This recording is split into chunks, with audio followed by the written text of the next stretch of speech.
desplazamientos que se generan por flexión.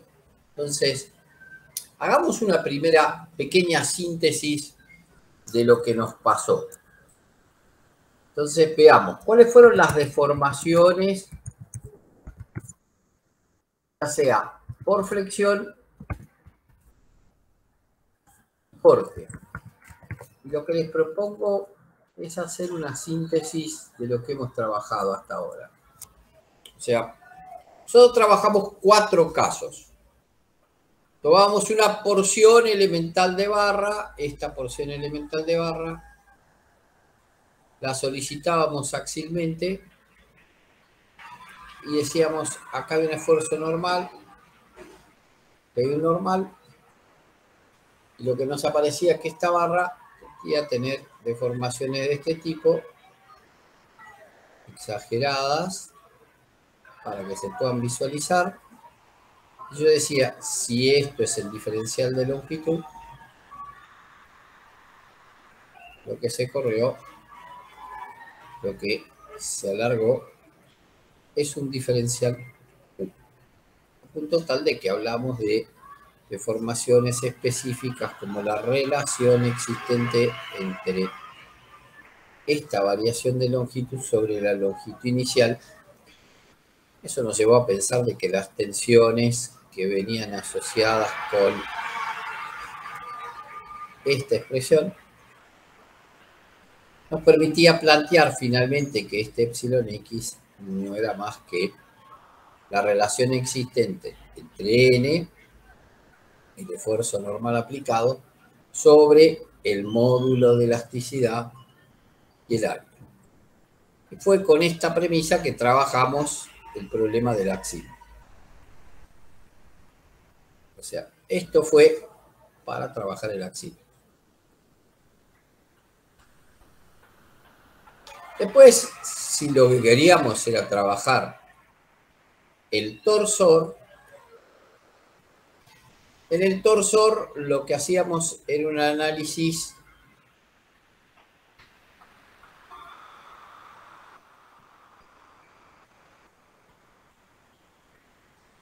de este tipo. Decíamos, mi eje de barra está por acá, yo le aplico un momento torsor, miro las deformaciones sobre la cara de frente. Lo que planteo es que si yo digo que esta es una generatriz cualquiera y este es el radio correspondiente, ese torsor tiende a llevar, de nuevo, exageradamente, acá se manifiesta un diferencial de giro en la dirección del eje de barra. Siendo esta longitud que tengo en juego un diferencial de X o una porción elemental de barra. ¿Qué habíamos planteado? Bueno, nos habíamos pensado en algo similar, dijimos, relacionemos la magnitud de giro sufrido por este elemento con relación a la longitud inicial. Y llegamos a una expresión que decía que este diferencial de θ en X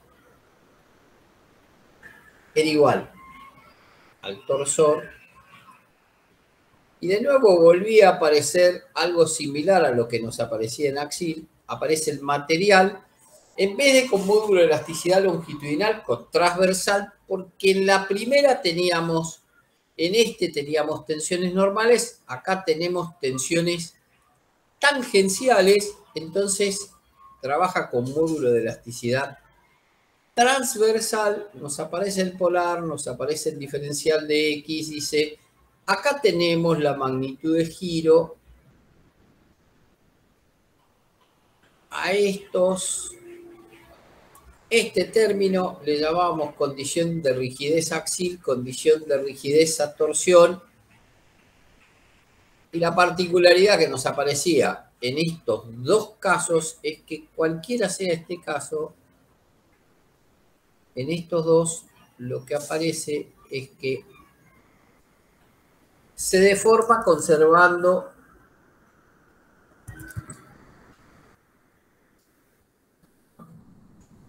se deforma, conservando la dirección del eje.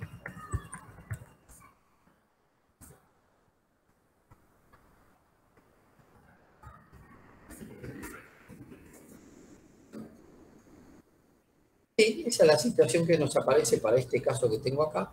Esto es así, esta es la situación acá. ¿Qué pasa si yo ahora me meto en analizar el otro, la otra variable? Dice, bueno, la otra que vimos fue flexión. ¿Qué pasaba con una rebanada elemental expresada en flexión? Dice, mire, la rebanada es esta, y cuando yo le aplicaba un momento flexor de un lado y del otro, esto hacía que las dos caras girasen, me parecía esta condición expresada así, acá había un giro,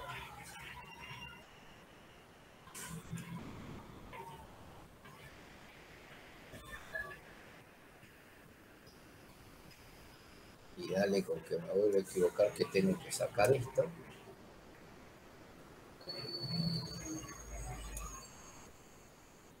Me aparece un giro acá. Me aparece un giro acá. ¿Quién lo generó? Ese giro. Bueno, este momento que le apliqué en ambas caras. Si este momento era un momento, pongámosle eterna para que tengan una idea, este es el eje X, el eje Y está hacia nosotros, el eje Z está hacia abajo, bueno, este podría ser un momento en Y. También podría tener un momento en Z, sí, tranquilamente. Pero lo cierto es que estas dos caras, una respecto de la otra, giraron una magnitud. Esa magnitud de giro es un diferencial de θ, ahora expresada en la dirección de Y, es decir, giran siguiendo el eje que sale de pantalla. Y de nuevo, la curvatura, tal cual la planteamos, esa curvatura en Y, no va a ser más que el diferencial de giro entre dos secciones infinitamente próximas, siendo ese diferencial de giro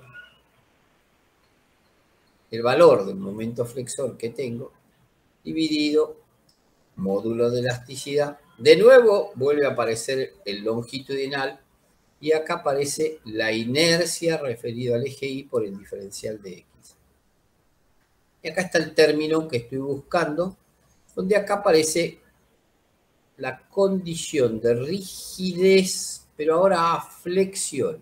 Podría escribir otro término, sí vinculándolo a la otra dirección de flexión aplicable, o sea, en momento en Z.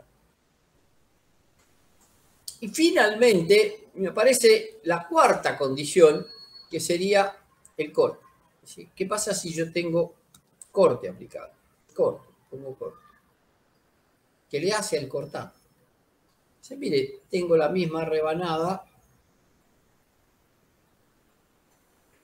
elemental que usé hasta ahora, salvo que ahora le pongo un valor de corte, dice, acá tengo un corte,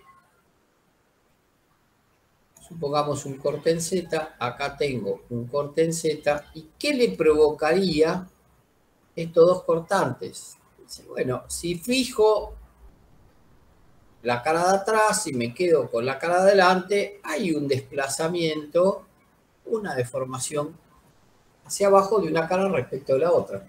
Porque lo que hace es este efecto, ¿no? Esos dos cortantes provocan ese efecto. Sí, y acá la magnitud que tengo de corrimiento es un diferencial en la dirección del eje Z, o sea, W. Que, recuerden, acá está el eje X, acá está el eje Y, y acá está el eje Z, se corre en la dirección del eje Z. La longitud que está en juego es un diferencial de X. Si yo calculo esa magnitud, tiene que ser exactamente igual a lo que vengo manejando hasta ahora, dice. Debería ser el cortante en Z sobre la condición de rigidez. Estoy con tensiones transversales eje y ahora tengo una fuerza y es área, porque observen, acá tenía una fuerza. y intervino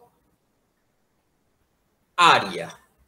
Acá tengo fuerza y interviene área. Acá tengo momento, interviene inercia. Acá tengo momento, interviene inercia. En un caso polar, en el otro, inercia referido a los ejes y z. Por el diferencial de x. Pero este aquí, que acá hay algo de nuevo que no contemplamos y es un factor que está asociado a la forma de la sección transversal, va a variar según que sea en Z o en Y el cortante aplicado. No lo vimos, lo tenemos que ver. Algunos autores, en vez de hablar de eso, hablan de trabajar con un área reducida. ¿Cómo le llaman al área reducida? Dicen, bueno, trabajo A dividido este Q en Z. ¿Lo vamos a ver? Sí, vamos a tratar de verlo. No sé si hoy, para que no nos empaste demasiado la clase, dejaremos esta consideración que es medio engorrosa en su formulación para la clase que viene. Vamos a ver hasta dónde llegamos de forma tal que la clase sea amigable. La gran diferencia que se presenta en flexión y en corte es que a diferencia del problema que teníamos antes,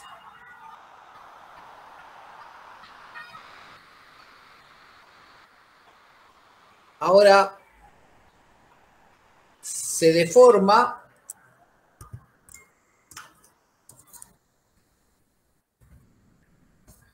la dirección transversal a la barra.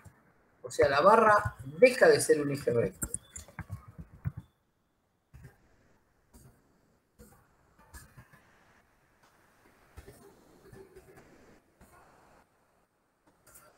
Pasa a ser un eje curvo. Es importante, estas cuatro las tienen que retener. Es importante que retengan estas cuatro funciones porque van a ser las que nos van a ayudar a armar el problema que tenemos que armar. Estas dos ya las estudiamos, lo que venimos a estudiar es esta y vamos a agregarle esta. La incidencia de esta va a ser muy poca frente a la incidencia por flexión, pero de eso se trata lo que queremos abordar ahora. Entonces, tratemos de estudiar qué pasó en flexión y después le agregamos el cortante. A ver, concretamente, ¿qué es lo que quiero hacer? Quiero analizar, vamos a trabajar con una viga simplemente apoyada. Algo ya lo hicimos, cuando hicimos flexión trabajamos esta expresión, la volvemos a repetir rápidamente. Si yo le pongo un momento flexor acá, le pongo un momento flexor acá, y lo que averiguo es que esta pieza deja de ser una barra recta para ser una barra de eje curvo. O sea, lo que podría yo evidenciar es que si analizo esta rebanada elemental que apareció acá, tal cual lo que dibujamos arriba, esta rebanada elemental, ahora cuando la miro acá, dice, sigue siendo la sección transversal perpendicular al eje de mi barra, pero resulta ser que como el eje de mi barra es un eje curvo, ahora esas dos secciones giraron. El mismo giro que evidenciamos arriba. Sí, exactamente el mismo. O sea, si dibujo ampliado esa imagen, lo que tengo es que, exagerándola un poco para que se pueda ver, vuelvo a repetir, ya lo hicimos, esto es una cosa más o menos así, y acá aparecen las dos caras. Dijimos que, bueno, si yo prolongaba por acá hasta encontrar dónde se cortaban las dos caras, yo prolongaba y en algún punto por acá se cortaban las dos caras, a eso lo llamaba centro de curvatura. Y por acá aparecía esa construcción que era el plano, llamado plano neutro, es aquel que no alarga ni acorta, y dijimos la distancia del centro de curvatura al plano neutro era el que habíamos llamado radio de curvatura, ese era el radio de curvatura, y se nos ocurrió hacer la siguiente relación, recordarán ustedes, le hicimos hace de esto unas cuantas clases atrás, trabajar acá usando una paralela a la dirección 1 apoyada sobre el plano neutro para que ese punto no cambie de longitud. Dijimos que si el segmento original en juego era un segmento diferencial de longitud en X, acá no teníamos exactamente un diferencial de longitud en X, sino aproximadamente lo mismo, porque el diferencial de X era recto y este era curvo. Pero bueno, salvando esa circunstancia de que era curvo, podríamos aceptar de que eso no se había ni alargado ni acortado. Y se nos ocurrió decir, bueno, ¿qué pasa si yo tomo respecto de este punto en una distancia z cualquiera, cuánto vale esta magnitud? ¿Por qué? Porque esta que está acá, producto de que construí esa relación paralela, se sostiene siendo una longitud que ni se alargó ni se acortó, pero esta sí se había alargado. ¿Cuánto se había alargado? Bueno, se había alargado epsilon x por diferencial de x. Y acá recordarán ustedes que hace unas clases atrás se nos ocurrió hacer algunas relaciones que nos ayudaron a esta construcción. Ahora le vamos a agregar una más y eso nos va a ayudar a construir lo que nos falta. Dijimos que el radio de curvatura era igual a la inversa de la curvatura y que la curvatura no era más que la relación del diferencial de giro. En este caso, el diferencial de giro es este que se dio acá, entre esta cara y esta cara. Acá hay un diferencial de giro. Y ese giro, para recordar de qué se trataba, si este era el eje X, acá estaba el eje Y, y acá estaba el eje Z, era un giro en Y. Y este era un diferencial de giro en Y respecto del eje X. Y esto era igual al radio de curvatura, a la inversa del radio de curvatura.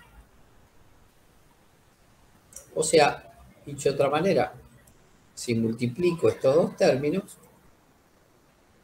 lo que obtengo es este diferencial de X. Si se fijan, por construcción, acá también tengo esa magnitud de giro llamada diferencial de θ en Y. O sea, que yo podría plantear por analogía que Z por el diferencial de θ en Y va a ser igual a epsilon X por el diferencial de X.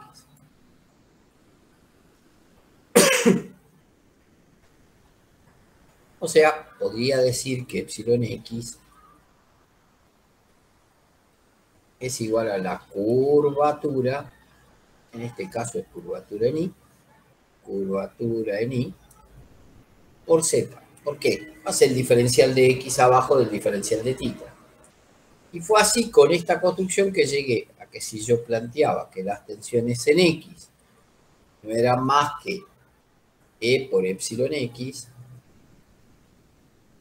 yo podría decir que esto era E por la curvatura en Y por el Z, y ahí había llegado a la conclusión, a mayor Z, tengo que tener las tensiones más grandes.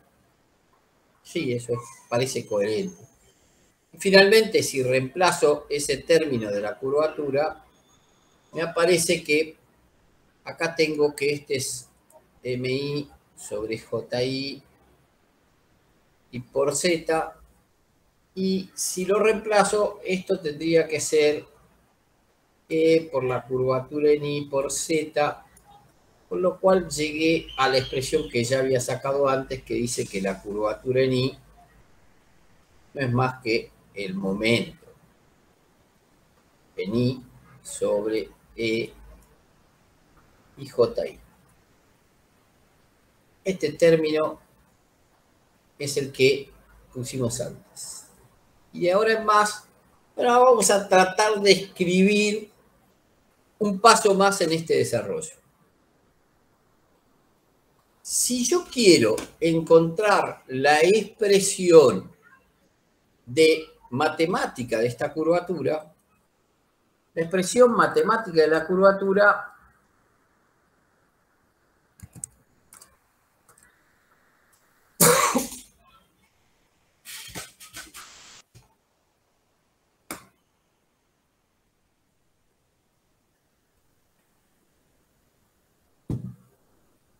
tengo acá.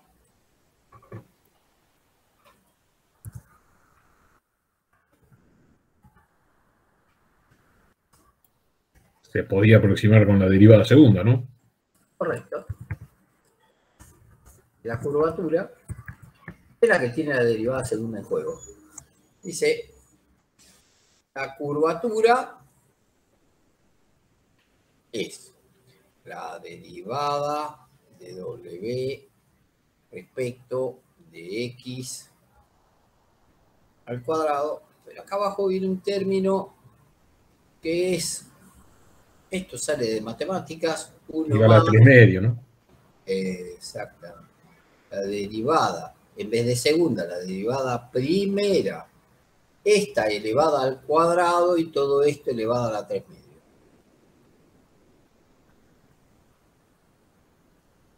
Ese es el término.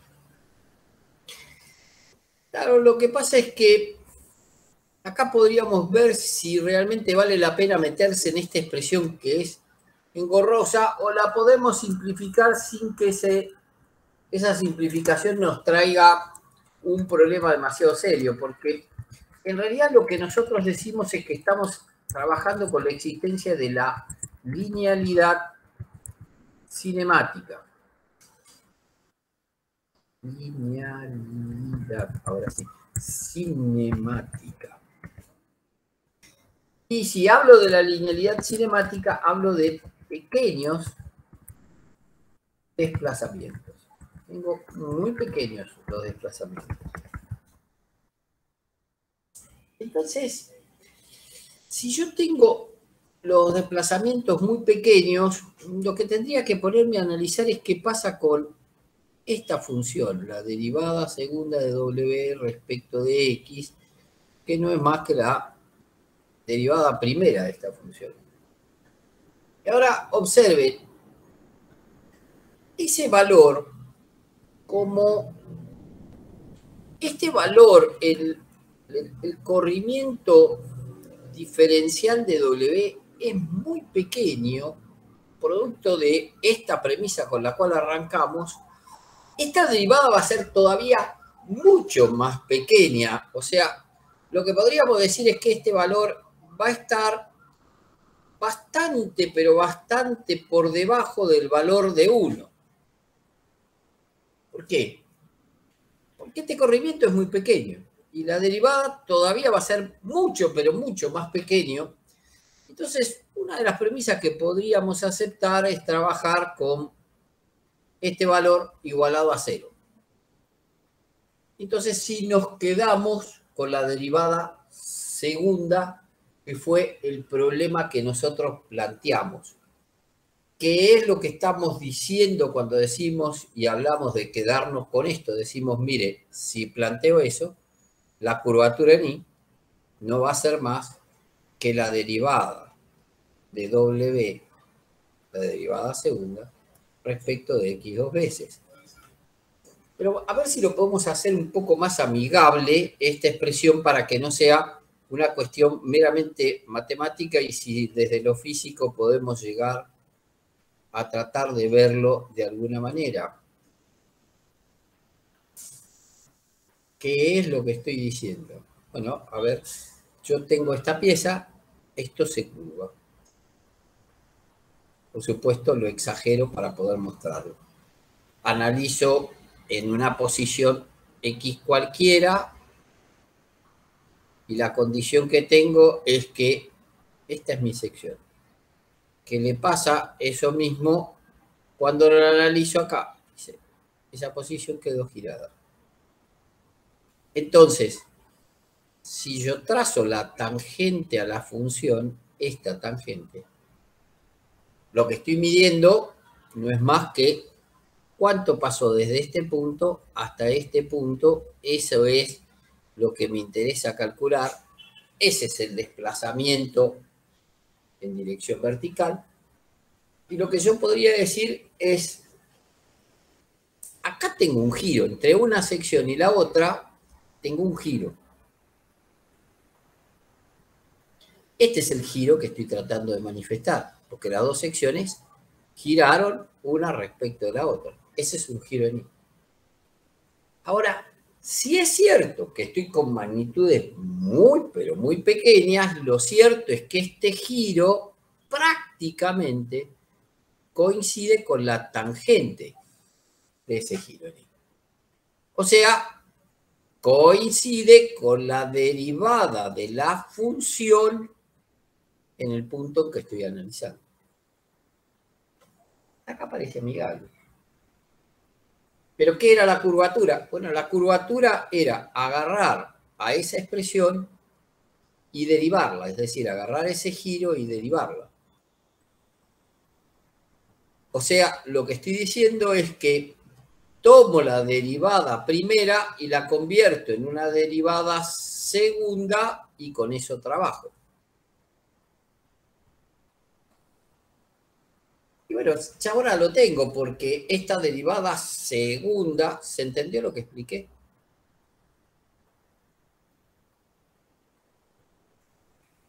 No hace una cosa, digamos, qué bruto, que bien se entendió.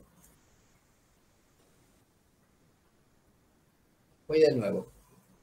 Yo lo que planteo es que esta cara respecto de esta tiene un giro. Ese giro, es, si yo lo mido, es el giro que aparece, si ustedes quieren, es cómo era la posición del eje de barra. Así. ¿Cuánto rotó? De acá hasta acá. ¿Y ese giro cuánto vale? Titení. Y ese giro podría calcularlo como la tangente de la función. Esa curva se va a llamar curva elástica. La tangente a la elástica en el punto que estoy analizando. Sí.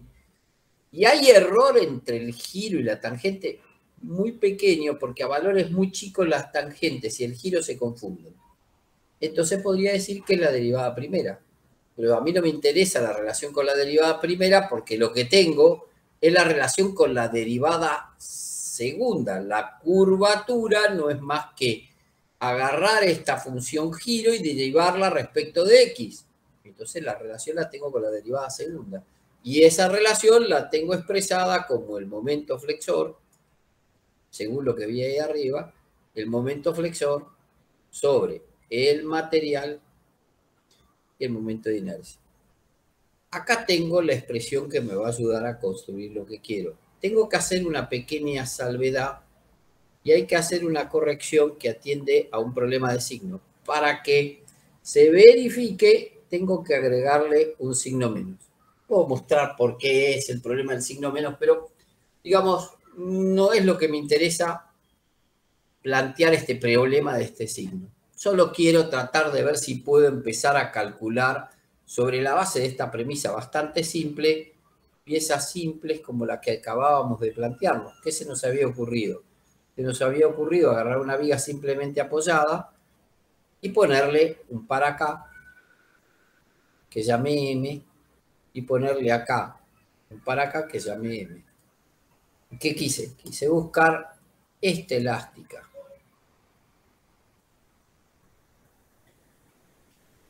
Yo lo que sé es que si yo tengo dos pares en ambos extremos, la función momento flexor es una función constante en todo momento, positivo y de valor m. O sea, yo me paro en un punto x cualquiera de acá hasta acá y el valor que tengo es m. Quiere decir que si ingreso en la expresión anterior, podría intentar ir a calcular cuánto vale W. Lo que quiero sacar es cuánto vale esta magnitud en función de X. Si pudiese sacar la magnitud en función de este X, que es variable, podría resolver el problema. Pero a ver, integro. Yo lo que tengo es, si integro una vez, tengo la derivada primera. La derivada primera sería menos m sobre ji, y ahora me aparecería una constante de integración, C1. Y si integro una vez más, acá llego a la función que quería. Llegué a la función que buscaba. Quería encontrar cuánto vale esa elástica, dice. ¿No debería aparecer una X en la primera expresión de la derivada primera? Aparte de la constante. Acá sí. Sí, perdón. Sí, señor. Sí. Toda la razón del mundo. Y acá me aparece una X cuadrado sobre 2, correcto. Más C1 por X más un C2. Y acá tengo la función. Ya encontré la primera de las elásticas y es amigable la forma en que lo construí. El m es constante, no cambia, acá tengo la función. Salvo que tengo un pequeño problema porque tengo C1 y C2 que no sé cuánto vale. Pero eso se llama condiciones de borde. Y las condiciones de borde no son difíciles de describir. ¿Cuál podría adoptar como condiciones de borde de este problema? ¿Qué se les ocurre? Y que en X igual a 0 y en X igual a L, W vale 0. Maravilloso. Dijo claramente que si yo me paro en X igual 0, lo que sé es que W es 0. Y si yo me paro en X igual a L, lo que sé es que W en L es 0. Con lo cual, si ingreso el X en la primera expresión, con valor 0, saco la primera resultante, que es que C2 es 0.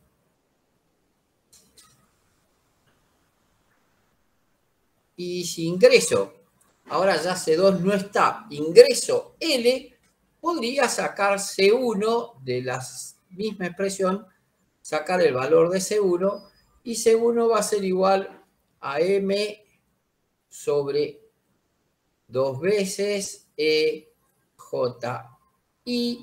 y perdí un L porque si bien acá tengo un L cuadrado, acá tengo un L, el L se me va y me quedó por L. Con lo cual, acá tengo la otra constante de integración que me terminan de resolver el problema y me dio la primera de las elásticas, por supuesto, la más simple que puedo construir sin mayor problema. No es difícil de construir. Dice, la cosa me quedaría una cosa así, dice, entonces W. Entonces W pasó a ser menos M sobre JI, que multiplica a X cuadrado sobre 2, más M por L sobre 12JI, que multiplica a X. Y acá tengo la elástica que estaba buscando, la tengo construida, tengo terminada. Pero la pregunta que me tengo que hacer es, ¿cuál es el valor que más me interesa calcular? ¿Cuál puede ser el valor más significativo que a mí me interese calcular? W máximo. El W máximo. Quiere decir que si yo lo que quiero es llegar al W máximo de la función, lo que tendría que hacer es derivar esta función respecto de X, igualarla a 0 y despejar de acá cuánto vale ese valor de X. Pero está claro que ese valor no vale la pena hacer la derivada, va a ser L sobre 2. Si yo reemplazo, se va a dar justo en el punto a la mitad. Se curva, en el punto medio aparece el valor de W máximo. Si yo reemplazo este valor, de L sobre 2 en la función esta, me encuentro con el máximo. Y observen un detalle que apareció acá. El primer detalle que aparece es que dice, este valor me quedó m por L al cuadrado sobre 8 e ji. Acá está el primer valor que hemos calculado. ¿Cuál es el detalle que yo quiero marcar? Bueno, que esta W máxima, es decir, de desplazamiento máximo, es directamente proporcional al momento. Es inversamente proporcional al módulo de elasticidad transversal, es decir, al material. Depende de si es una goma espuma, va a deformar más que si es un acero, va a deformar menos. Es inversamente proporcional al momento de inercia. Pero cuidado que la longitud interviene al cuadrado, es decir, yo cambio la longitud y la afectación es distinta porque aparece elevado al cuadrado. Cambio. ¿Dudas? ¿Alguna duda? Sigo jugando con esto que es jugar. Ahora es jugar, nada más que jugar. Se me ocurre plantearme un segundo ejercicio, es algo que a alguien le haya quedado una duda inherente a este planteo. Espero mientras que escribo, porque tardo en escribir, pero si ustedes tienen alguna duda, lo analizamos.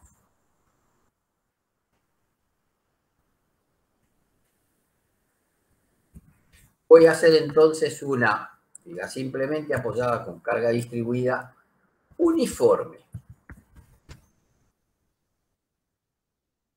Y voy en busca de el segundo ejemplo sobre la base de lo poquito que tuve hoy de desarrollo. Tuve una cosa que fue complementar algo que vimos en flexión y encontrar la relación. Y ahora voy a buscar este segundo caso, a ver qué pasa con este segundo caso. Dice, lo que tengo ahora es una carga uniformemente distribuida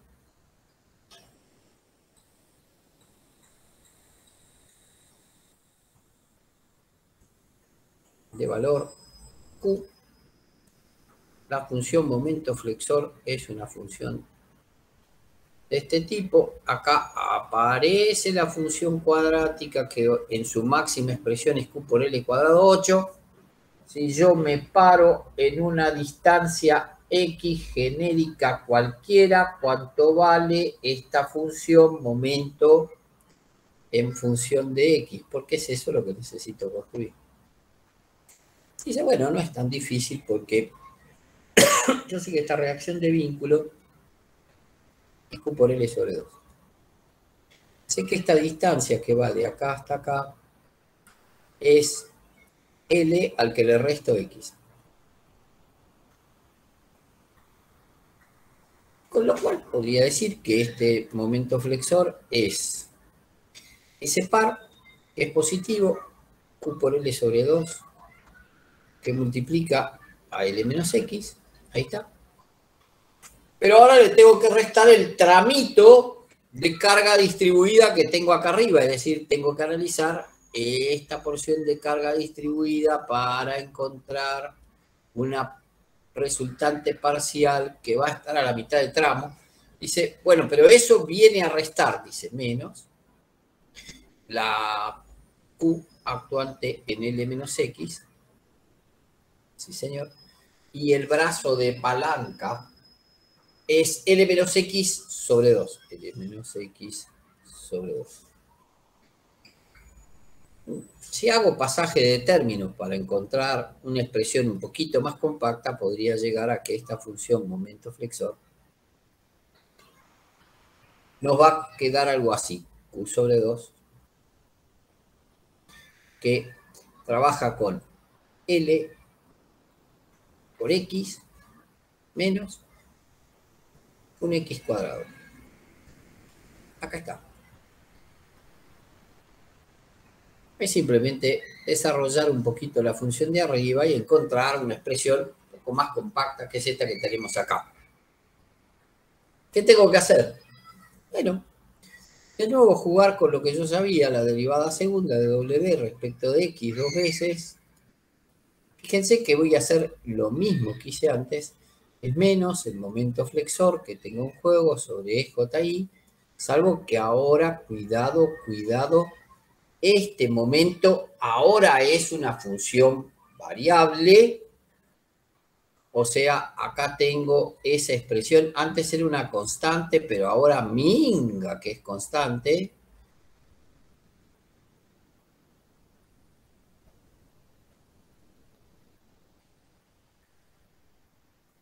Íntegro. Voy en busca de la primera. O sea, hago la primera integral. Y dice, bueno, si integro esta función, en función de x, me va a quedar q sobre 12ji. Y acá me aparece L que multiplica a x cuadrado sobre 2 menos x cubo sobre 3. Y todo esto más una constante llamada C1. Si integro una vez más, voy a llegar a la función que estoy buscando. Y esa función va a ser Q sobre 12ji. Y ahora me aparece acá un Lx cubo sobre 6 menos x cuarta sobre 20 sobre 12 más C1 por x más C2.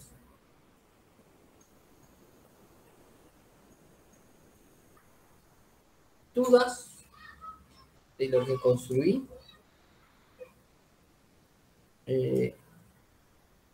Tengo que hacer una salvedad. Acá me comí el menos. Por lo cual acá hay un menos y acá hay un menos.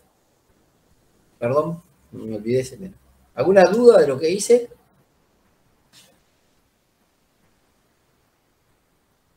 ¿No? Parecería que no. Bien, gracias.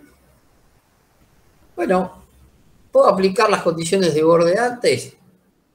Sí, puedo aplicar las mismas condiciones, o sea, x0, w en 0 es 0, xl, w en l también es 0. Y entonces puedo terminar de despejar C1 y C2, que no vale la pena hacer todos los desarrollos que corresponden. Podemos escribir finalmente, habiendo entendido el mecanismo con el cual trabajamos, escribir cómo nos queda esta función. Esta función nos queda. Ingreso el menos y me queda algo así como Q sobre EJI x cuarta sobre 24 menos Q EJI.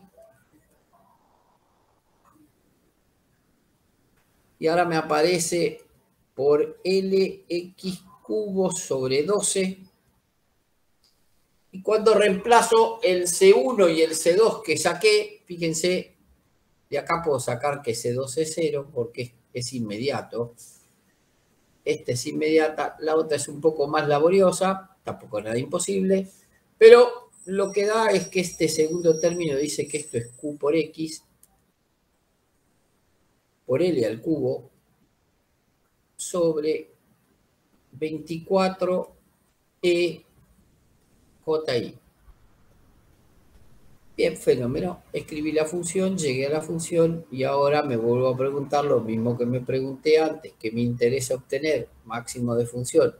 O sea, busco el W máximo a partir de utilizar L sobre 2. Y cuando reemplazo, me encuentro que esa expresión me da 5, 384, Q L a la cuarta es JI. De nuevo, vuelvo a marcar lo mismo que marqué antes. Observen que la incidencia de la longitud en lo que hace al desplazamiento es muy fuerte, porque interviene con la longitud elevada a la cuarta. Situación que no se da con respecto a los otros parámetros. ¿Qué me suelen decir? Me suelen decir, bueno, que esta deformación sea menor o igual, y acá me dan parámetros, por ejemplo, la luz en 300 o la luz en 500.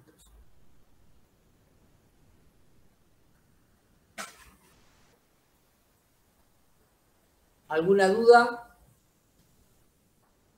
O sea, no hice nada nuevo respecto de lo que hice antes, salvo que me tuve que poner a calcular cuánto valía la función momento flexor en función de X. Después la reemplacé en la expresión general, trabajé con las condiciones de borde, saqué las constantes de integración, saqué el máximo. Fin del análisis. Pero ahora vamos a tener que cambiar de parámetros porque ahora quiero meterme en un problema hiperestático. Al meterme en un problema hiperestático, no sé si lo anterior me va a servir o voy a tener que ponerme a pensar cómo resolverlo. Digo, ¿qué pasa si tengo una viga doblemente empotrada?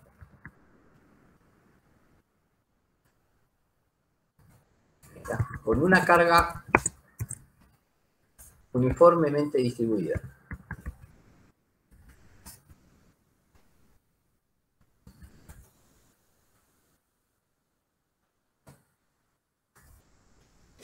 O sea, el problema que tengo ahora es un problema distinto porque lo que tengo es esto. Una pieza empotrada. Tengo el eje de mi barra por acá. Y acá se me fue el demonio. Tengo el eje de mi barra, se me trabó la mano. Ahí la pieza está empotrada. Tengo una carga distribuida.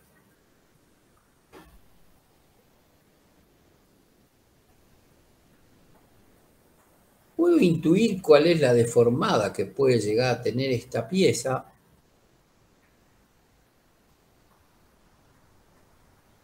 Porque la diferencia sustancial entre esta pieza y esta es que cuando miro la deformada de esta pieza tiene un giro libre en A y termina con un giro libre en B, es decir, acá. Si esto es A, acá hay un giro en A. Y acá hay un giro en B. ¿Por qué marco esos dos giros?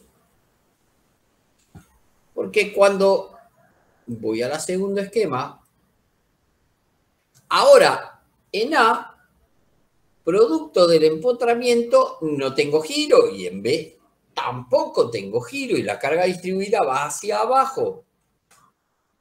Con lo cual, tiene que salir así, tiene que llegar así y en el medio aparecerá esa elástica, habrá un punto de inflexión seguramente, pero lo cierto es que esta elástica tiene que tener una forma parecida a esta.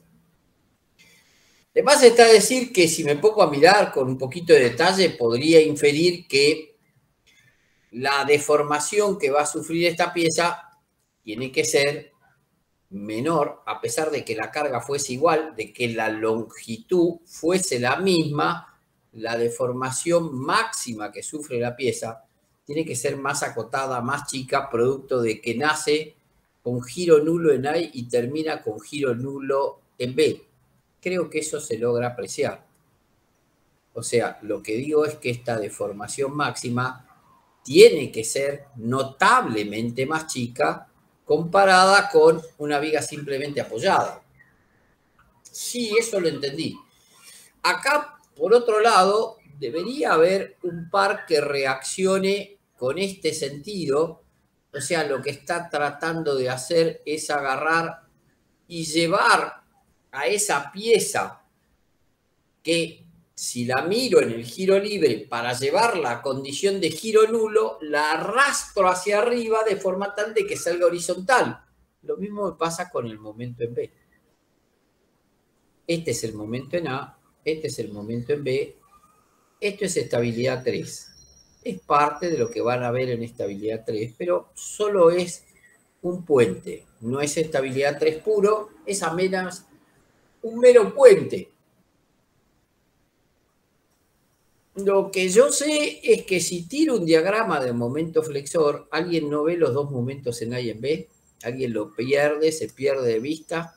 Yo tengo un momento en A, tengo un momento en B, estos dos valores son iguales porque está simétricamente configurada la estructura, simétricamente cargada, tiro la línea de cierre, cuelgo el Q por L cuadrado sobre 8 y acá me aparece la función.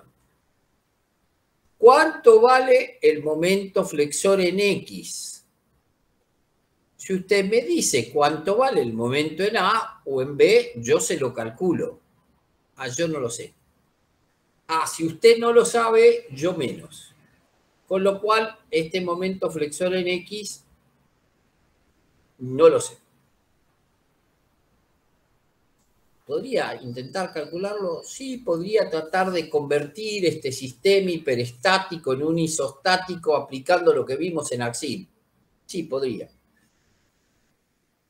Como poder podría. Yo lo que sí sé es que si miro el cortante, estamos de acuerdo que acá reacciona con Q por L sobre 2. Díganme si hay algo que explico que no lo transmito con claridad. Q por L sobre 2. Lo cierto es que este diagrama de corte es un diagrama así, y este sí, no tengo dudas, pasa por acá, con lo cual hay un máximo de función justo en el punto medio. Acá no me quedó bien dibujada, pero debería ser así. O sea, si quieren corrijo un poco esta función para que se entienda lo que quise decir recién. Esta función tiene que tener una tangente horizontal por acá en coincidencia con ese punto. Y este es Q por L sobre 2 y este es Q por L sobre 2.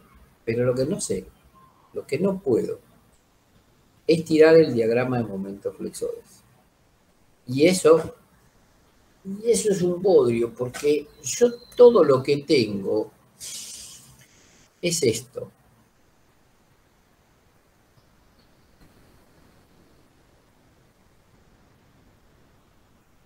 Esta es la única expresión que puedo decir. Y a alguien se le ocurre decir, ¿qué pasa si la derivás una vez más?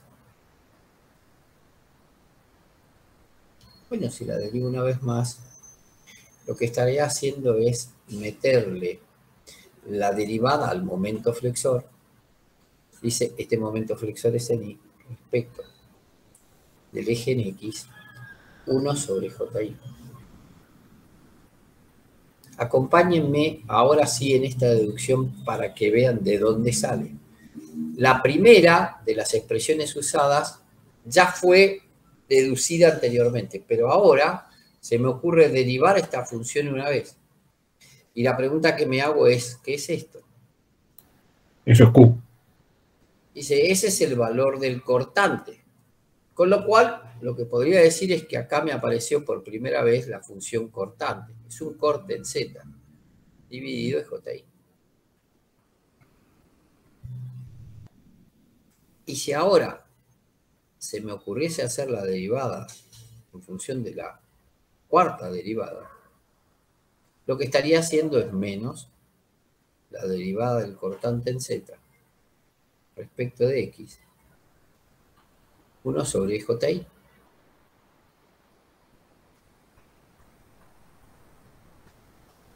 ¿Y qué es esto?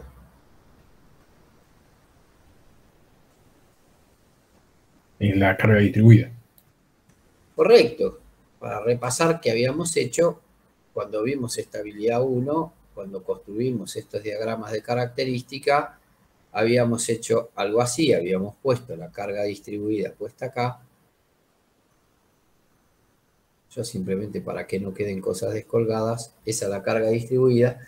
Y lo que yo decía es que acá tenía un momento flexor en I.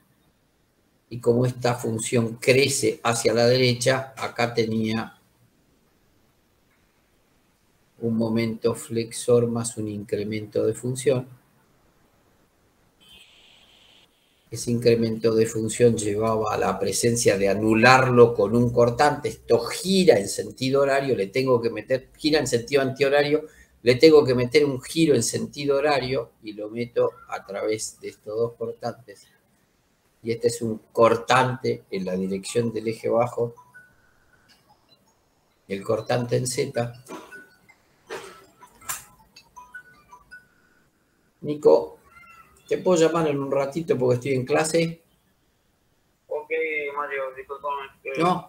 Después lo. Dale. No, Chau. Y este es el cortante en Z. Con lo cual, acá lo que hay es que si la función cortante también tuviese una función creciente, acá aparecería un diferencial de cortante en Z. Y para que esto esté en equilibrio, debería acá encontrarme que, bueno, que la función derivada del momento flexor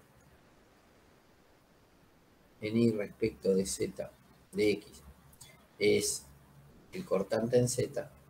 Pero si se fijan, la derivada de función cortante en Z respecto de X tiene que ser igual a menos la carga distribuida multiplicada, la carga distribuida, allá le hice la derivada. Si quieren para que se vea mejor, por ahí se ve mejor así. Ahí. Si lo hago así, por ahí se ve mejor. Fíjense que el diferencial de corte me quedó hacia abajo y la carga distribuida me quedó hacia abajo. Algo no está bien, algo no cierra en el equilibrio. Bueno, para que cierre tiene que venir con signo al revés. Ahí sí cierra. Con lo cual, lo que me apareció acá es la carga distribuida, pero cuidado, viene con un signo menos, con lo cual ahora se convirtió en más. Y acá me apareció la carga distribuida. Esa carga distribuida acompaña la dirección del eje Z, es Q sub Z, sobre JI.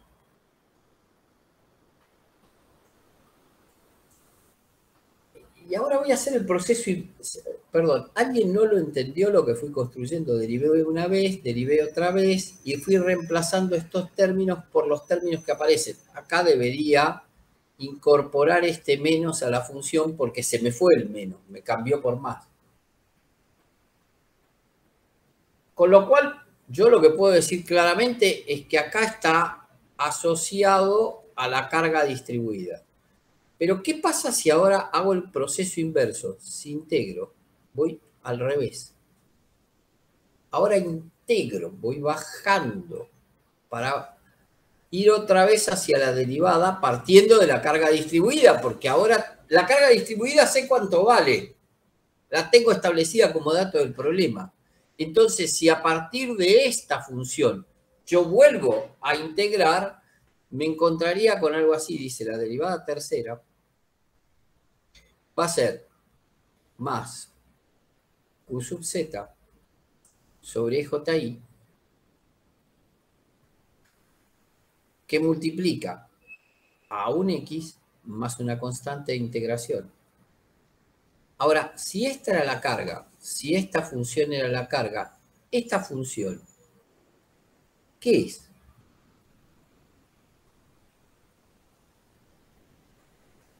¿Cuál función?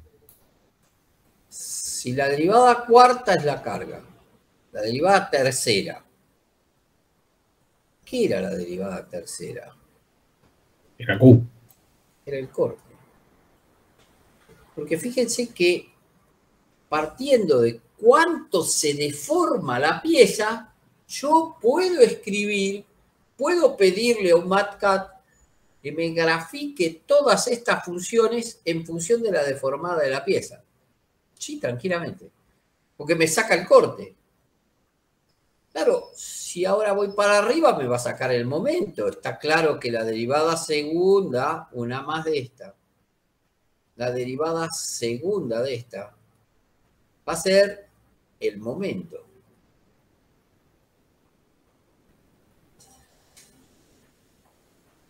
¿Y qué va a pasar? Dice, bueno, va a ser esta expresión. Más. ¿Por qué hice este trabajo? Porque no pude escribir la función momento flexor, pero sí pude encontrar la función cortante. El cortante lo tengo. Y entonces puedo escribir esta expresión. Y después me meto en esta. Y esta va a ser una más de la anterior.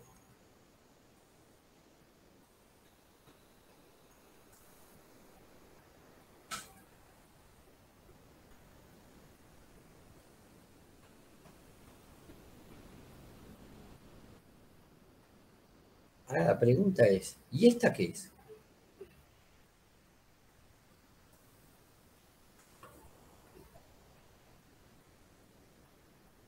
Porque una más.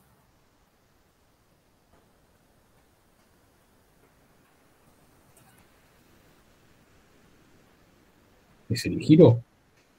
Correcto. Es el giro, sí, señor.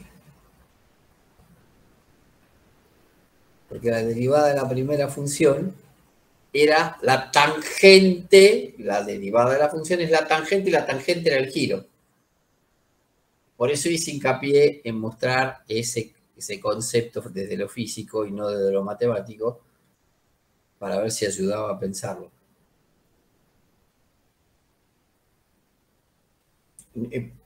Les aviso que no vamos a hacer todos los desarrollos porque nos lleva tiempo y porque tampoco tiene mayor sentido, pero sí vamos a hacer algo que es muy importante porque acá encontramos la función. Si pudiésemos encontrar las 4 constantes de integración, tendríamos resuelto el problema. Ahí tengo, acá tengo, este es el giro y esta es la elástica.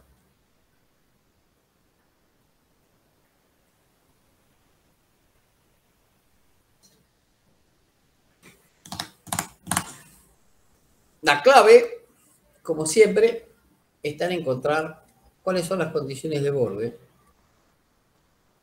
todas las cuales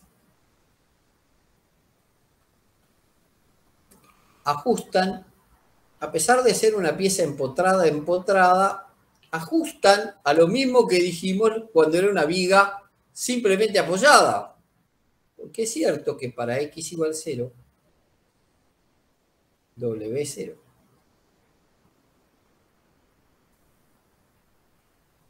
para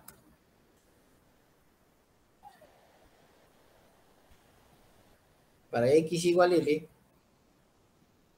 el corrimiento de ese punto también es 0. Pero me faltan 2 porque tengo 4. ¿Y cuáles podrían ser 2 más? Hay varias, no necesariamente hay una. Pero bueno, pueden buscar la que más les convenga.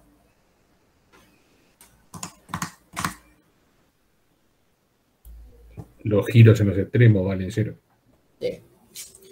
Acá también puedo asociar para esta condición y decir el giro. Y el giro también es 0. ¿Sí? O sea, ¿qué dije?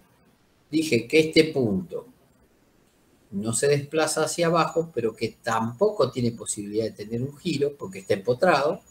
Lo mismo dije de este extremo. Y si esas condiciones se dan, tengo 4 condiciones de borde, puedo resolver este problema.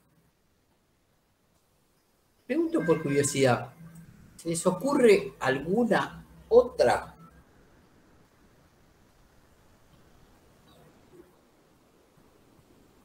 Están bárbaras estas condiciones de borde, son las comunes. Esto es un polinomio de 4º grado, requiere 4 condiciones de borde, pero simplemente por jugar, porque la clave es que este polinomio me va a servir para resolver cualquier problema.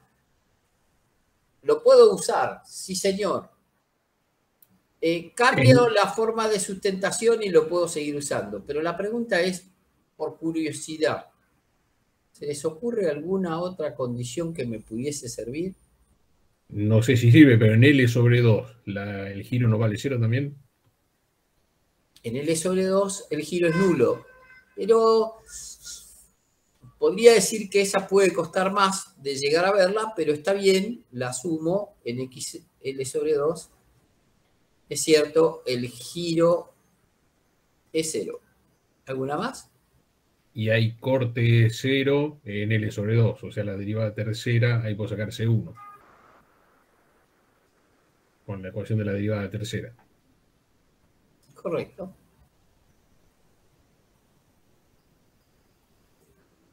Digo simplemente por jugar.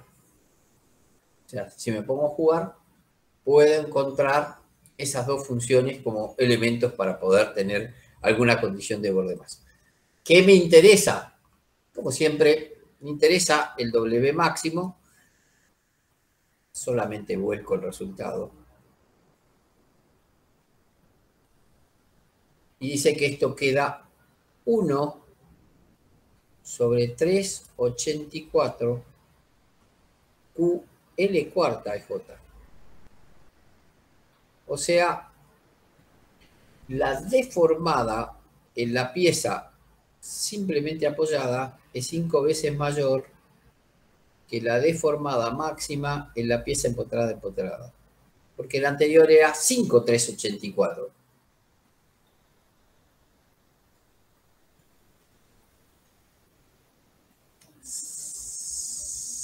Sí. ¿Hasta qué hora tenemos clase? Hasta las 21:30, ¿no? 22:30. Cuando no den más, piden mancha y ahí paramos, ¿eh? Ya sé que si les digo, ya quieren ver. Pero vamos a jugar con una cosita más, simplemente por jugar, y dejamos un tema entero para verlo después porque no nos va a dar el tiempo para jugar ahora. Pero como vamos adelantado en la clase, podemos jugarlo. La clase de hoy nos joroba la evaluación, porque entre otras cosas te entrega más cansado, y eso joroba. Pero a ver ahora, tengan paciencia que se achicó de golpe por un error mío.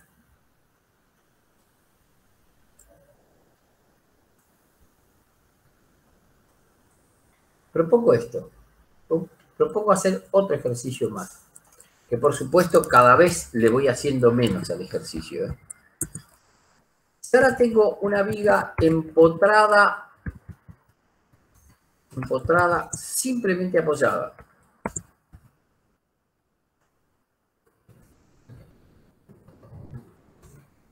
Un carga uniforme.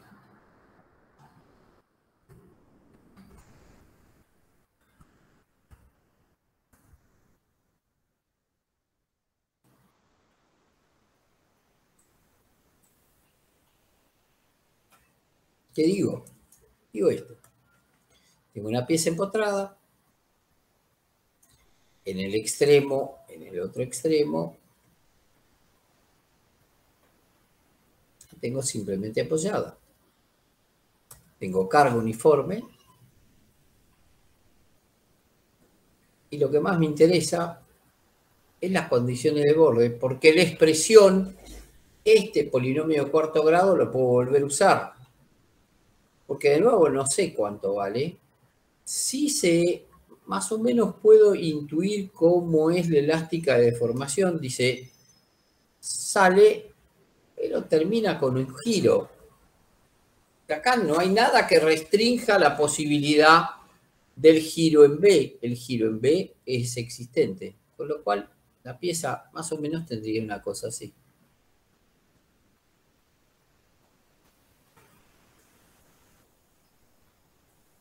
La pregunta es, ¿cuáles son las condiciones de borde para resolver las 4 constantes de integración? Y 2 de ellas ya las usamos. Y ahora en B hay momento 0.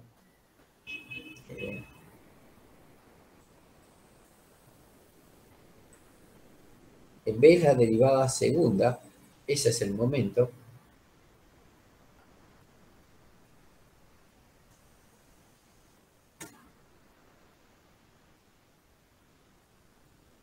Y me falta una.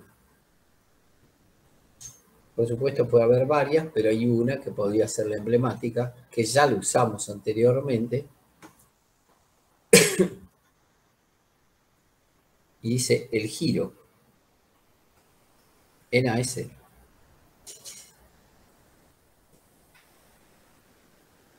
¿Dudas? Digo, no vale la pena trabajarla porque es meter estas constantes de integración acá, sacar C1, C2, C3, C4, meter estas condiciones de borde para sacar las 4 constantes de integración y tratar de resolverla. No sé si vale la pena hacer todo ese esfuerzo para contar y mostrar que uno sabe hacer expresiones. Eso no ayuda en nada. Sí ayuda, por ejemplo, una viga simplemente apoyada con una carga concentrada.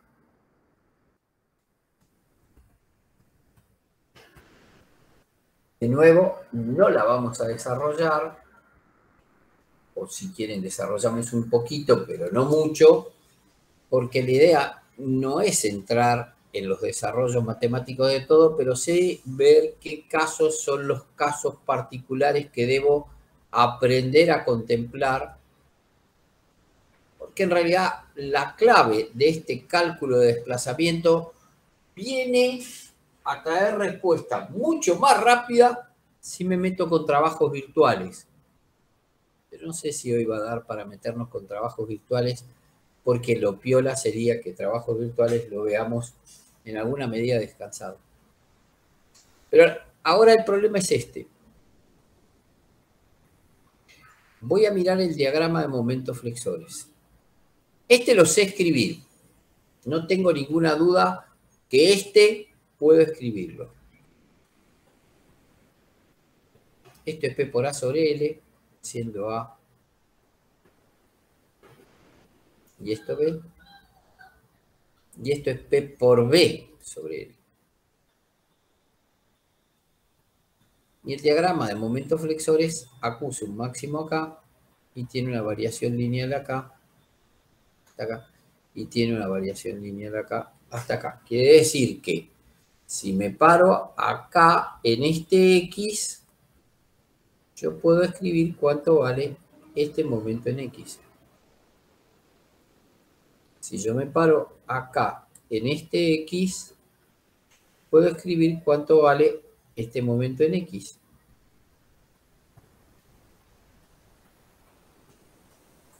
Sí, no hay duda, o sea, podría decir que entre 0 menor o igual... Uy, qué fatal me salió las letras. A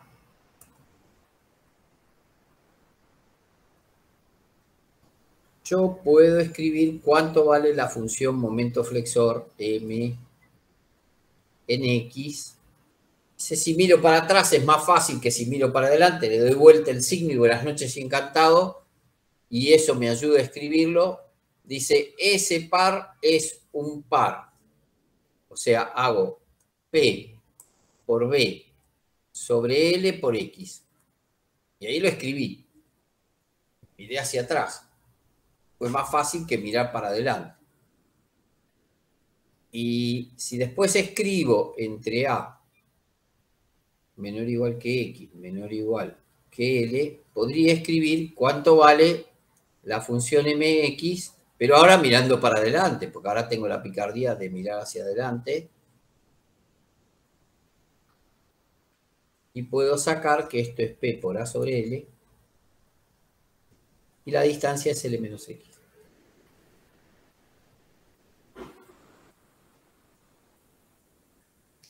Pero no está acá la clave. La clave está en lo siguiente. Si yo tengo una fuerza concentrada, esa función con la que vine construyendo hasta ahora mi elástica, hace que, como yo tengo una función que responde a un tramo y otra función que responde a otro tramo, quiere decir que yo voy a tener dos elásticas, no una, sino que voy a tener dos elásticas. Va a haber una elástica del tramo 1, por llamarla de alguna manera, a esto le llamé tramo 1, y va a haber una segunda elástica que va a responder al tramo 2, a este tramo 2. La puedo encarar con la primera expresión, la puedo encarar con la última expresión más prolongada, cualquiera de las dos lo puedo encarar, pero lo que me muestra claramente el hecho de que la función momento flexor no la puedo escribir como una función continua y derivable entre 0 y L, me lleva a pensar de que voy a tener que escribir dos elásticas.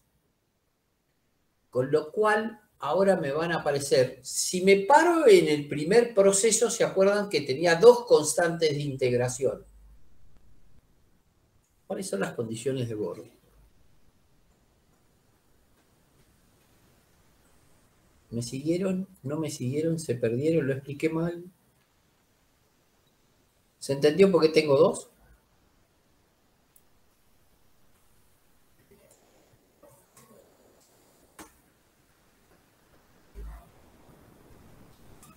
Tengo una elástica.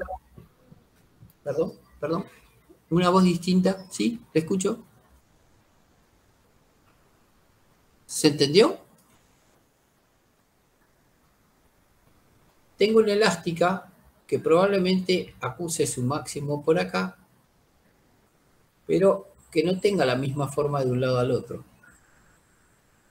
O sea, es probable que tenga un máximo por acá. No lo sé si coincide o no con esa posición, pero lo cierto es que acá tengo una elástica que responde a este tramo y una elástica que responde a este tramo. No puedo escribir una sola elástica y ahí me viene el problema, porque tengo que encontrar las condiciones de borde. Bien, para la primera de las elásticas, cuando pasa por 0, sé que vale 0. Porque este punto no desciende. Entonces, yo podría hacer la misma consideración y decir, si eso mismo lo pienso del otro lado, para L también vale 0. Estoy trabajando con un elástico y con el otro. ¿Por qué?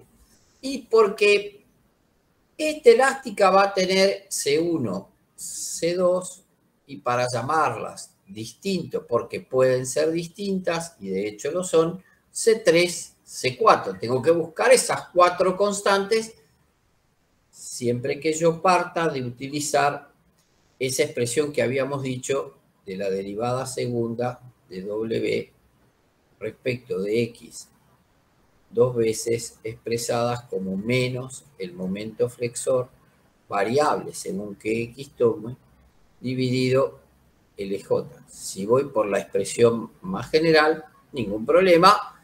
Tengo más constantes de integración a encontrar. El camino que quieran tomar puede ser el que a ustedes les guste. ¿Es este el camino que vamos a usar para desarrollar? No es un camino ciertamente muy ingenieril porque lleva mucho trabajo, pero lo piola es verlo alguna vez para saber que existe una relación biunívoca que me permite, establecida la deformación, sacar cuánto vale el giro, cuánto vale el corte, cuánto vale el momento flexor, cuánto vale la carga distribuida, y si quieren la clase que viene les muestro cómo el MATCAD hace esos dibujitos y los saca al toque. Le pones las cargas y te saca el dibujito, los 3, 4, 5, todos juntos.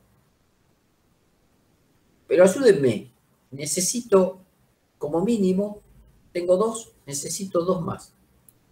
Y una es que la viga va a seguir teniendo continuidad de material, no se rompió. O sea que el W1 en P, digamos, en A, donde está aplicada la carga, tiene que ser igual al W2.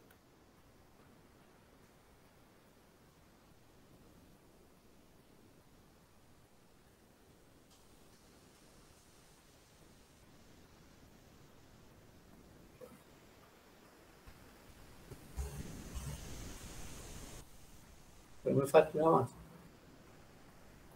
Y el momento tiene que ser 0 en los extremos. Sí, podría ser. El momento puede usar esa también si quieren. el momento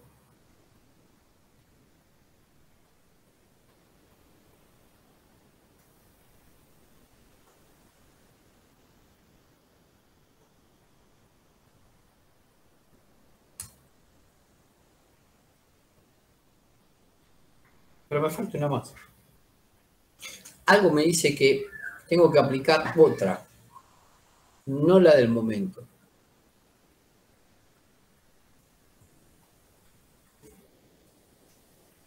El giro en los apoyos. ¿Y sabes cuánto vale? ¿Vos sabés cuánto vale este giro? Porque si lo sabés, lo aplicamos, porque vos me cantás cuánto vale el giro, lo asociamos a ese valor. Pero en verdad que yo no lo sé y creo que vos tampoco lo sabés. No, perdón, pensé que era 0. Perdón. No, pero no es 0. Mirá el dibujo. Está bárbaro, ¿eh? A mí me encanta que se equivoquen, no que siempre acierte, porque no tiene gracia. No me encanta que se equivoquen, está mal expresado. Quiero decir que participen, no importa si se equivocan o no. Porque si no es aburrido. Hay una más que tiene que coincidir. Hay varias, ¿eh? Pero miren si yo les digo esta función. Si yo les digo la función esta, prima, en A.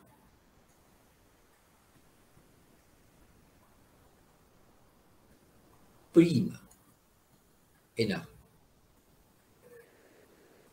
Acá el compañero decía que el descenso, ya sea para la elástica 1 como para la elástica 2, coincidían en el punto de encuentro de ambas elásticas, es decir, donde estaba P aplicado.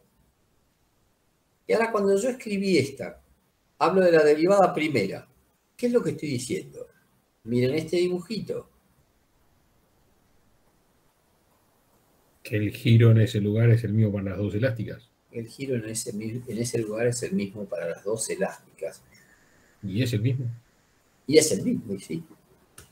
Y porque si no fuese el mismo, es el mismo. Me encanta la pregunta. Es el mismo. Y sí, tiene que ser el mismo, ¿no? Porque, mira qué pasaría si el giro no es el mismo.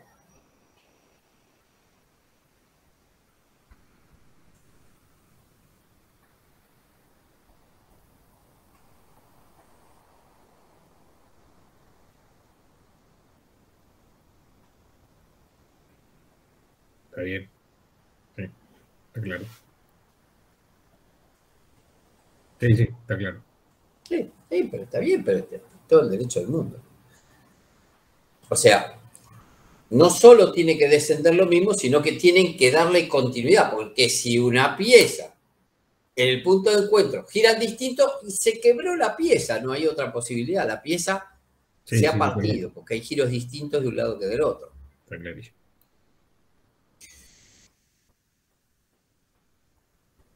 Hay que arrancar con trabajos virtuales y nos quedan 16 minutos.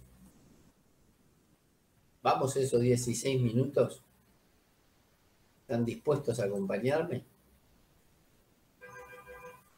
Les propongo esto, no lo hagamos entero, pero aunque sea, porque de esto ya está, no hace falta ir más adentro, puedo ir por muchos caminos, es ejercitación, pero no hay nada conceptual que falte desarrollar. Ya les conté todo. Ahora, ¿qué quiero hacer? Bueno, quiero calcular,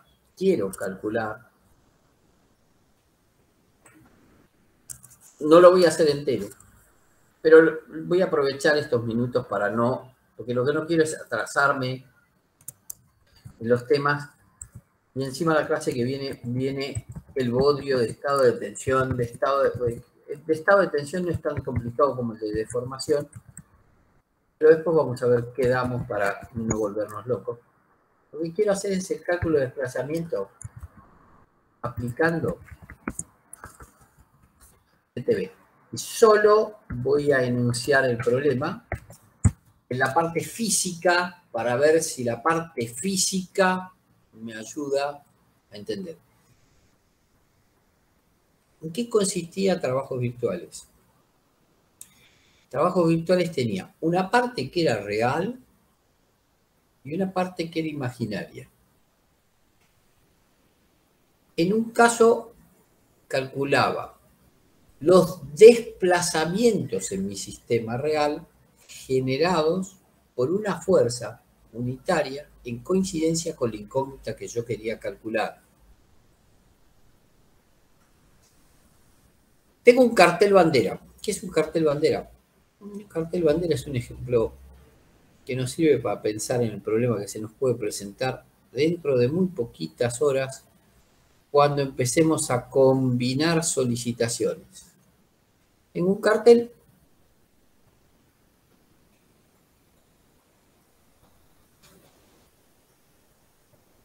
que tiene esta forma,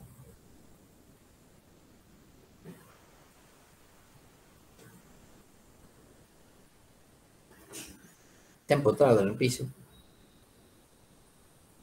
Sobre ese cartel, bueno, actúa el peso del cartel, que puede ser lo más significativo. Pero después hay una carga transversal al cartel que no puedo olvidarme. Si me lo olvido, la mitad de las veces el cartel aparece en el piso y esa carga podría ser llamada la carga de viento. Esa carga de viento actúa sobre el cartel de esta manera. Pongo mi terna de referencia y alguien dice, bueno, lo importante sería verificar, por lo menos de alguna manera,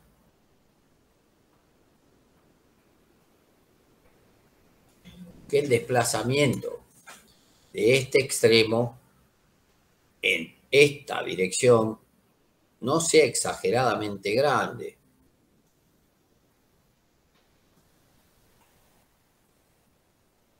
Está generado por P, está generado por la carga Q sub P. Entonces alguien viene y dice, te propongo una cosa, usemos trabajos virtuales, que a mí me contaron en facultad, que si usamos trabajos virtuales, la cosa se simplifica. No crean todo lo que le dicen. Pero lo cierto es que, ¿en qué consistía trabajos virtuales? En agarrar el mismo cartel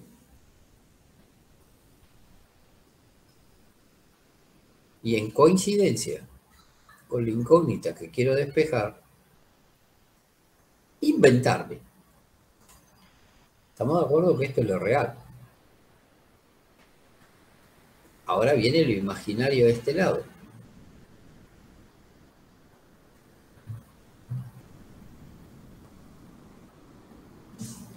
¿Qué voy a hacer? Voy a aplicarle acá una fuerza que para que no intervenga con unidades, le pongo basura. ¿Y qué escribo? Bueno, digo que el trabajo externo debería ser igual al trabajo interno.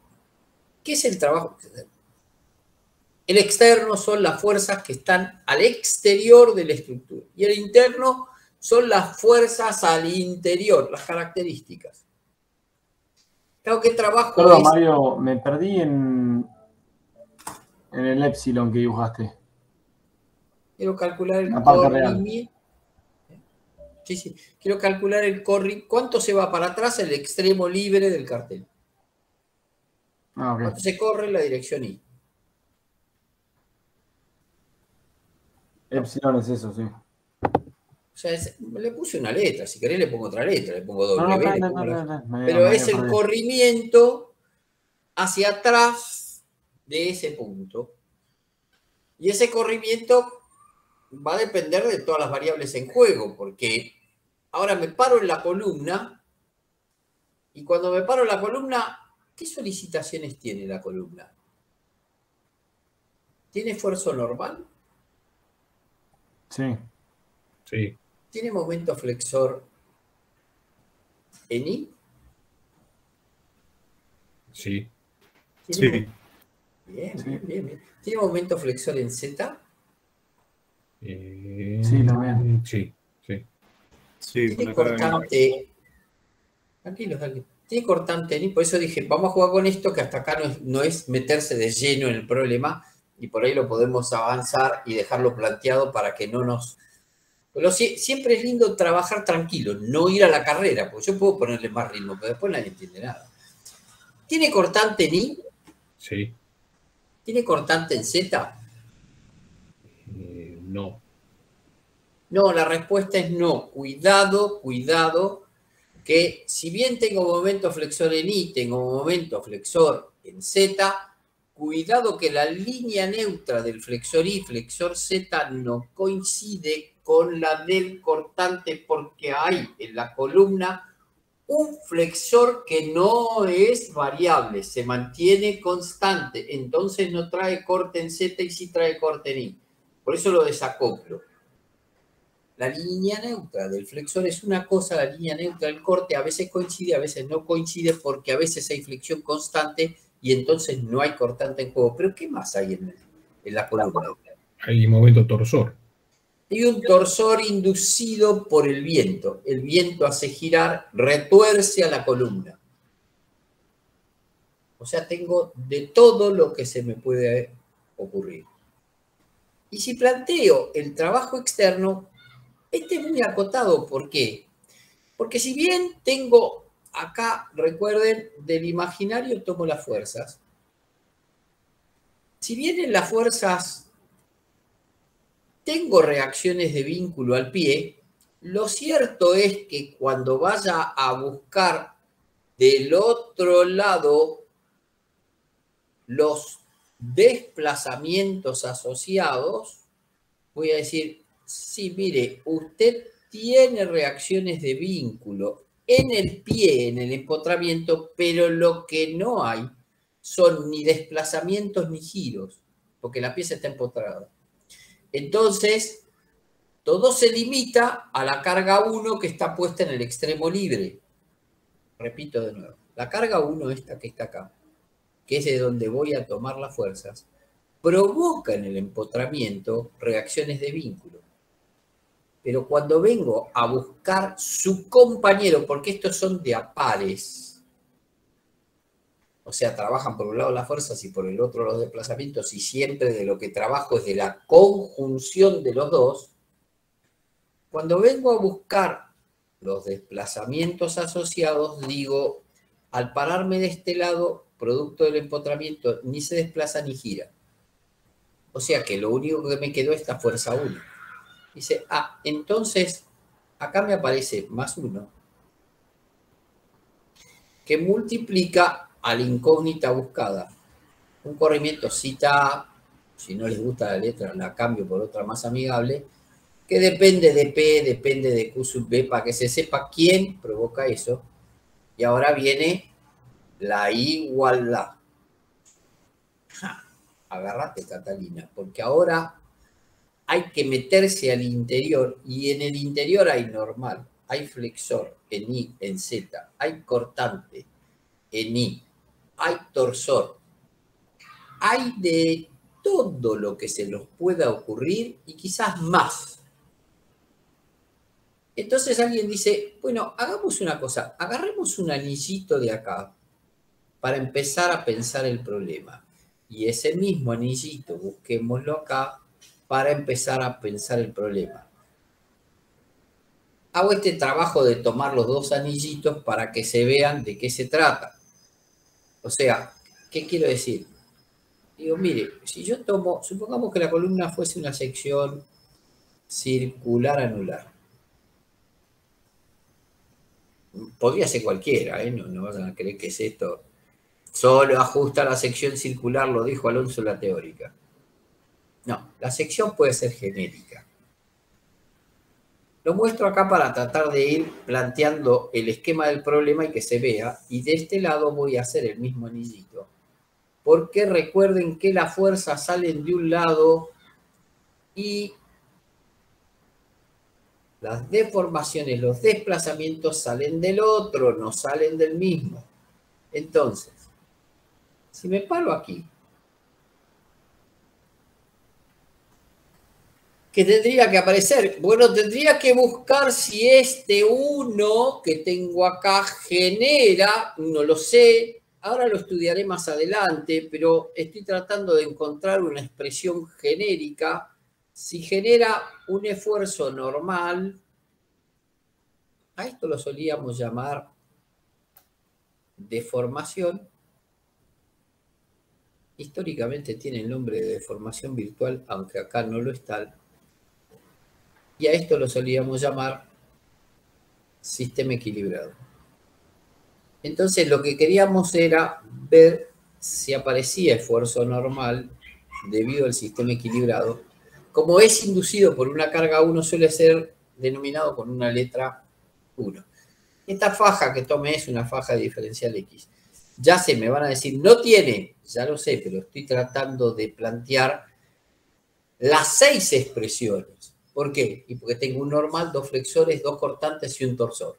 Tengo 6 expresiones que se tienen que acoplar unas con otras, y lo que estoy analizando es sobre la faja de un anillo, lo cual me lleva a pensar que si lo que quiero es el trabajo total, seguramente van a venir asociadas con 6 integrales que hagan no limitar el proceso de análisis al anillo, sino a la suma de todos los elementos que configuran la estructura, ya sea la columna, ya sea en el cartel.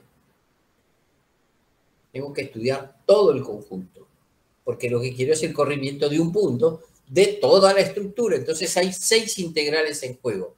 Pero lo que trato es de primera instancia tratar de ver si puedo encontrar de qué se tratan las expresiones que voy a multiplicar. Son exactamente las 6 expresiones que yo construí al inicio de este desarrollo. Construí 4 porque 2 de ellas se repiten. ¿Se acuerdan que dije axil torsión, mantiene eje, flexión corte, cambia de eje recto a eje curvo? ¿Qué pasa acá? Dice, bueno, esta pieza puede sufrir una deformación y esa deformación hace que este tubo se estire. No sé si se estirará o no, pero si se estira, después veré si aparece valor o no aparece valor. Acá aparece un corrimiento diferencial de U que obedece a las fuerzas que estén actuando en el sistema real. Si ustedes quieren, este diferencial de U es debido al dB. O sea, eso me llevaría a pensar en que yo tendría que multiplicar el n del S. Voy a llevar colores para que nadie se pierda. Con esto terminamos, Prometo que con esto terminamos. Ya estoy llegando a la hora. Voy a multiplicar el n del S. Y la clase que viene arrancamos de acá. Pero arrancamos con cosas más amigables. Que la multiplico por este corrimiento. Después vamos a ver de qué se tratan estas expresiones. Ahora, esto fue analizarlo en un pedacito de barra. Si yo quiero analizarlo a lo largo de toda la estructura, debería meterle una integral. Claro que va a haber tantas integrales como solicitaciones características y como barras intervengan. Acá hay 2. Hay una barra que es la columna y hay una barra que es el cartel propiamente dicho. Esto se suele resumir en 2 líneas. Nosotros, los ingenieros, lo resumimos en 2 líneas. O sea, va a haber 2 juegos de estos. Pero si este primer paso se entendió, puedo seguir intentando sacar otro paso más. ¿Qué pasa si le meto un flexor en I? No voy a hacer todos los dibujitos, pero voy a tratar de ver si puedo llevar a pensar de qué se trata esto. Dice, si ahora me meto a preguntarme, ¿puede ser que esa carga más 1 que usted le agregó al sistema le provoque a esta estructura? Dibujo la terna para que me sigan. Este es el eje Y. Por acá está el eje Z. Y por acá está el eje X de mi barra. Y la pregunta del millón es, ¿podrá generarle un momento flexor en I debido a ese sistema equilibrado? No. ¿Quién? Bueno, en este caso en I no lo genera, está perfecta la respuesta, pero permítame que yo formule una expresión abierta, lo más genérica posible, y después revise cuál de las integrales tomo y cuál desprecio, cuál no considero porque no interviene. Me pregunté si podía ser que esto existiese. Y dice, no, este no interviene. Ahora, si eso mismo lo miro del otro lado, podría preguntarme, ¿y esa carga P y esa carga de viento no generará sobre este anillo una deformada? Una deformada, recuerden que acá no miro si genera fuerzas, me pregunto simplemente si puede generar una deformación que en el caso, vuelvo a graficar la terna para que me sigan. Trato de explicarlo esto porque les cuesta, por lo menos lo que he visto es que cuesta, y me gustaría ver si logro que no cueste tanto. Dice, ¿podría ser que este anillo se convierta en esta condición? Producto del P y del Q, esto gire. O sea, que haya un giro involucrado acá entre esta condición, y ese giro sería un giro diferencial de tita en I. No sé si lo hay, habrá que verlo. Es motivo de lo que sigue, pero lo que quiero es analizar paso a paso en la construcción, si se entendió, si lo pude explicar. Quiere decir que debería entonces sumarle otra integral más. Una integral que barra la longitud o la cantidad de barras, pero el producto sería el producto de un par. ¿Y cuál es la expresión complementaria de un momento? Un giro, así como la expresión complementaria de un esfuerzo es un corrimiento. Bueno, ahora estoy trabajando con el momento en I inducido por una fuerza unitaria que multiplico por el diferencial de tita en I debido al dB. Y si sigo con ese criterio, podría pensar en una integral extendida toda la longitud de un momento ya no en I, sino en Z, generado por esa fuerza 1, que por ahí hay, por ahí no hay, no lo sé, pero no nos anticipemos, que multiplica un diferencial de tita en Z debido al dB, y ahí fui barriendo 3, pero me quedan 2 más, porque claro, me quedan 2 más, me dice, ¿y podría ser que hubiese cortante? Dice, si hubiese cortante, el cortante inducido podría ser un cortante en I generado por esa fuerza 1, puede que lo haya, puede que no lo haya, va a traer aparejado, si es una fuerza, es un desplazamiento, si es un par, es un giro. Cuidado, por favor, las magnitudes complementarias en las expresiones de trabajo. Fuerza por desplazamiento, par por giro. Quiere decir que acá tiene que haber un desplazamiento porque esto es una fuerza interna, genera un desplazamiento. Dice, bueno, será el desplazamiento en la dirección de I. ¿Se acuerdan? Si era en X se llamaba U, si era en Y se llamaba B, si era en Z se llamaba W.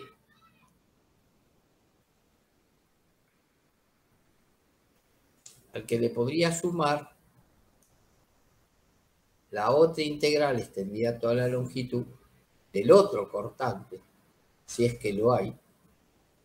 Después veremos si lo hay. Pero ahora el corrimiento está asociado a la otra dirección que es W debido al dB. Y remato la expresión con considerar qué pasa si hay torsor. Dice, bueno, siguiendo la lógica, si hubiese torsor generado por la fuerza unitaria, debería estar multiplicado por un giro, en este caso en la dirección del eje X, miren, giro en Y asociado con MY, giro en Z asociado con MZ, giro en X asociado con un momento en X, que es el que representa el torsor, es un diferencial de θ X debido al dB.